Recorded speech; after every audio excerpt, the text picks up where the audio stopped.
घंच जंगलटे थिला। से जंगल अनेक प्रकार पशुपक्षी रहुଥିଲେ।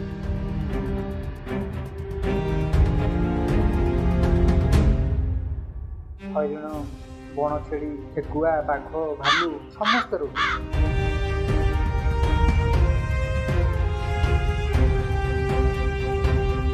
से जंगल रे राजा थिले सिंह। से प्रतिदिन शिकार करी किछि ना किछि खाआंते।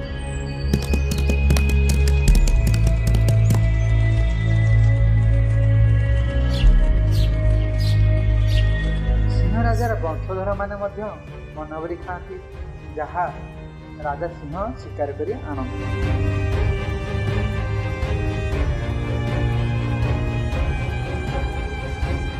यही प्रतिदिन होता है।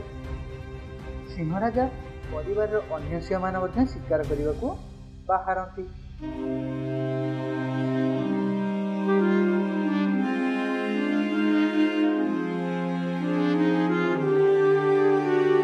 दिने जंगल को हाथी गोटे चरी चरी आसुता।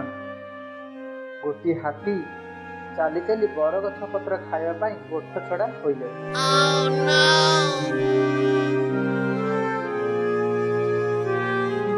से समय अन्य सांग माने जंगल आर पारिकी चली जाती।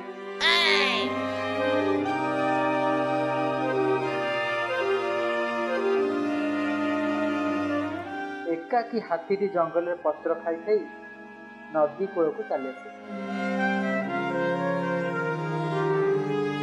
से समय संध्या हो आए।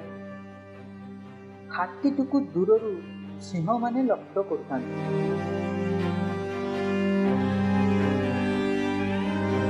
एपटे भोकर सिंह मानकर पेट पड़ जाए।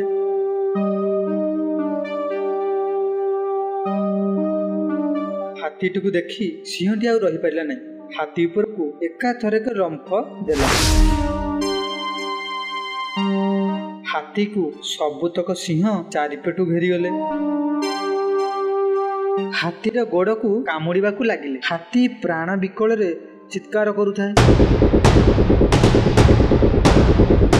मने मने हाथी भगवान को भी डाकु थाए। से समय हाथी मन के एक उपाय जुटिले। से जेते कष्ट हेले मध्य दौड़िया को चेष्टा कला।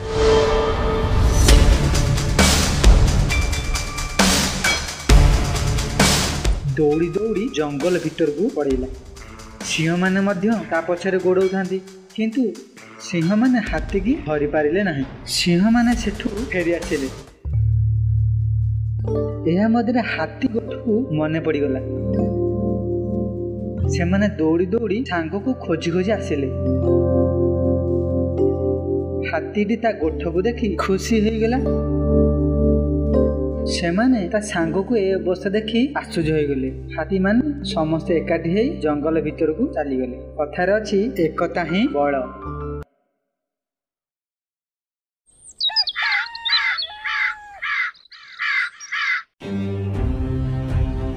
घंच जंगलटे थिला। से जंगल अनेक प्रकार पशुपक्षी रहुଥିଲେ।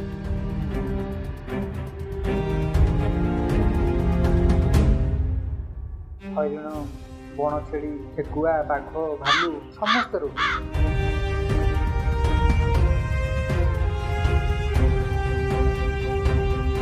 से जंगल राजा थिले सिंह। से प्रतिदिन शिकार करी किछि ना किछि खाआंते।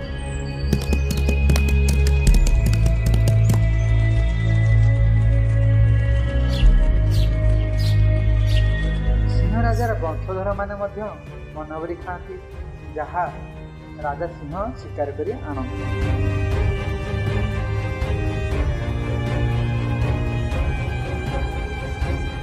यही प्रतिदिन होता है।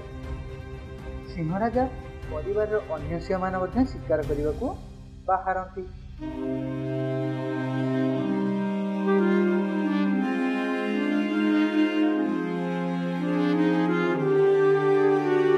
दिने जंगल को हाथी गोटे चरी चरी आसुता। गोटे हाथी चली चली बरगछ पत्र खावाई गोठ छड़ा हो जाए।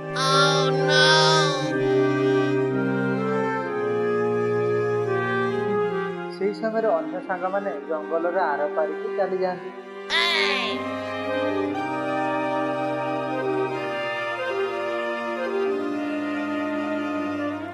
ଏକାକୀ ହାତୀଟି ଜଙ୍ଗଲରେ ପତ୍ର ଖାଇ ଖାଇ ନଦୀ କୂଳକୁ ଚାଲି ଆସେ। ସେ ସମୟରେ ସନ୍ଧ୍ୟା ହୋଇ ଆସିଥାଏ। ହାତୀଟିକୁ ଦୂରରୁ ସିଂହମାନେ ଲକ୍ଷ୍ୟ କରୁଥାନ୍ତି।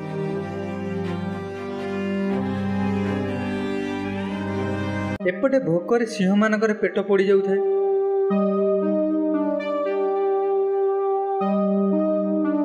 ହାତୀଟିକୁ ଦେଖି ସିଂହଟି ଆଉ ରହିପାରିଲା ନାହିଁ। ହାତୀ ଉପରକୁ ଏକାଥରକ ରମ୍ଫ ଦେଲା। ହାତୀକୁ ସବୁତକ ସିଂହ ଚାରିପଟୁ ଘେରିଗଲେ। ହାତୀର ଗୋଡ଼କୁ କାମୁଡ଼ିବାକୁ ଲାଗିଲେ। ହାତୀ ପ୍ରାଣ ବିକଳରେ ଚିତ୍କାର କରୁଥାଏ। ମନେ ମନେ ହାତୀ ଭଗବାନଙ୍କୁ ବି ଡାକୁଥାଏ। ସେହି ସମୟରେ ହାତୀ ମନକୁ ଏକ ଉପାୟ ଜୁଟିଲା। ସେ ଯେତେ କଷ୍ଟ ହେଲେ ମଧ୍ୟ ଦୌଡ଼ିବାକୁ ଚେଷ୍ଟା କଲା।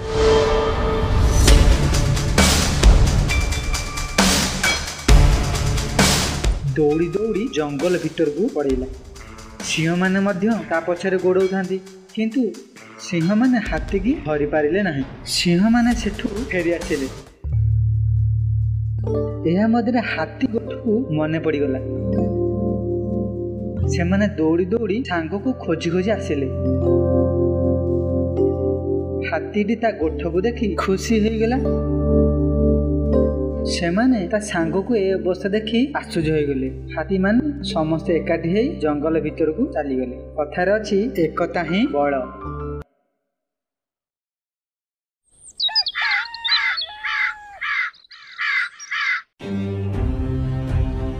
ଘଞ୍ଚ ଜଙ୍ଗଲଟେ ଥିଲା।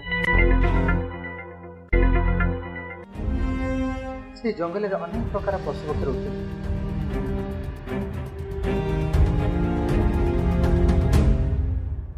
ହରିଣ, ବଣ ଛେଳି, ଠେକୁଆ, ବାଘ, ଭାଲୁ ସମସ୍ତେ ରହୁଥିଲେ।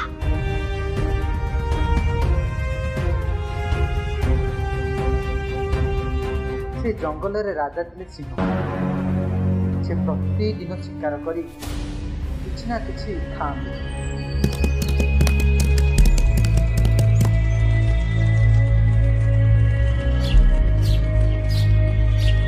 ସିଂହ ରାଜାର ବଂଶଧର ମାନେ ମଧ୍ୟ ମନଭରି ଖାଆନ୍ତି, ଯାହା ରାଜା ସିଂହ ଶିକାର କରି ଆଣନ୍ତି।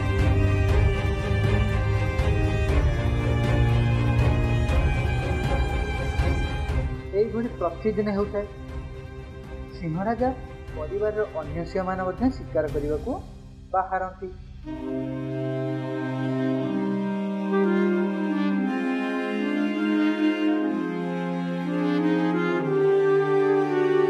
ଦିନେ ଜଙ୍ଗଲକୁ ହାତୀ ଗୋଠେ ଚରି ଚରି ଆସୁଥାନ୍ତି। ଗୋଟିଏ ହାତୀ ଚାଲି ଚାଲି ବରଗଛ ପତ୍ର ଖାଇବା ପାଇଁ ଗୋଠ ଛଡ଼ା ହୋଇଯାଏ।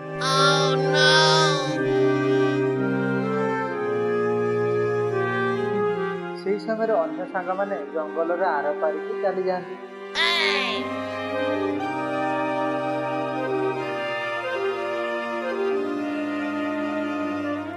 ଏକାକୀ ହାତୀଟି ଜଙ୍ଗଲରେ ପତ୍ର ଖାଇ ଖାଇ ନଦୀ କୂଳକୁ ଚାଲି ଆସେ। ସେ ସମୟରେ ସନ୍ଧ୍ୟା ହୋଇ ଆସିଥାଏ।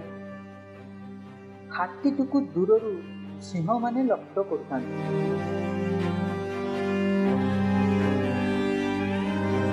ଏପଟେ ଭୋକରେ ସିଂହମାନଙ୍କର ପେଟ ପୋଡ଼ି ଯାଉଥାଏ।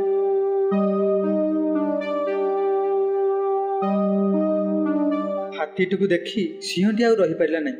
ହାତୀ ଉପରକୁ ଏକାଥରକ ରମ୍ଫ ଦେଲା। ହାତୀକୁ ସବୁତକ ସିଂହ ଚାରିପଟୁ ଘେରିଗଲେ।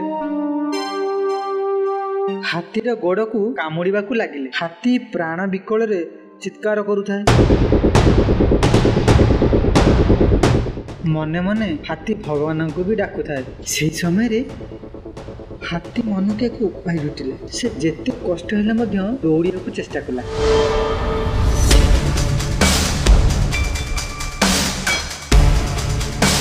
ଦୌଡ଼ି ଦୌଡ଼ି ଜଙ୍ଗଲ ଭିତରକୁ ପଳେଇଲା। ସିଂହମାନେ ମଧ୍ୟ ତା ପଛରେ ଗୋଡ଼ଉଥାନ୍ତି, କିନ୍ତୁ ସିଂହମାନେ ହାତୀକି ଧରି ପାରିଲେ ନାହିଁ। ସିଂହମାନେ ସେଠୁ ଫେରି ଆସିଲେ। ଏହା ମଧ୍ୟରେ ହାତୀ ଗୋଠକୁ ମନେ ପଡ଼ିଗଲା। ସେମାନେ ଦୌଡ଼ି ଦୌଡ଼ି ସାଙ୍ଗକୁ ଖୋଜି ଖୋଜି ଆସିଲେ। ହାତୀଟି ତା ଗୋଠକୁ ଦେଖି ଖୁସି ହୋଇଗଲା। ସେମାନେ ତା ସାଙ୍ଗକୁ ଏ ଅବସ୍ଥା ଦେଖି ଆଶ୍ଚର୍ଯ୍ୟ ହୋଇଗଲେ। ହାତୀମାନେ ସମସ୍ତେ ଏକାଠି ହୋଇ ଜଙ୍ଗଲ ଭିତରକୁ ଚାଲିଗଲେ। କଥାରେ ଅଛି, ଏକତା ହିଁ ବଳ।